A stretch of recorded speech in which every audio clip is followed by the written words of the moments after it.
వాళ్ళు ఉన్న వాళ్ళు ఇట్లా ఐడెంటిఫై చేస్తూ ఉంటారు, ఎవరికైతే ఈ సర్టిఫికేట్స్ కావాలి ఎలాగని చెప్పన్నది.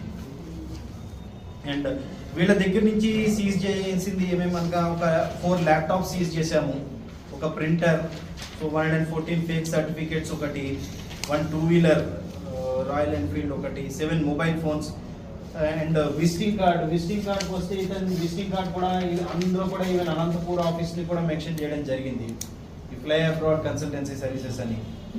సో అది కూడా అతని నుంచి సీజ్ చేయడం జరిగింది. ఈ మొబైల్ ఫోన్స్ని కూడా ఇన్డెప్త్గా స్టడీ చేస్తున్నాము, బికాజ్ ఈ మొబైల్ ఫోన్స్లో కొన్ని చూడగా ఏంటంటే ఇంకా చాలా మందికి ఇట్లా సాఫ్ట్ కాపీస్ ఇచ్చినట్టు తెలుస్తుంది.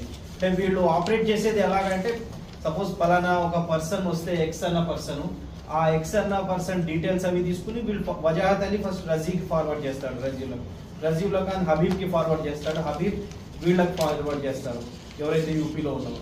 వాళ్ళు ఆ డీటెయిల్స్ అన్నీ కరెక్టా కదా అని తిరిగి మళ్ళీ ఎప్పుడైతే సర్టిఫికేట్ ప్రిపేర్ చేస్తారో అది తిరిగి మళ్ళీ వీళ్ళు పంపిస్తారు వాట్సాప్లో. అది పంపించి అంతా కరెక్ట్ అంటే కొరియర్ ద్వారా సర్టిఫికేట్ని డెలివర్ చేస్తూ ఉంటారు.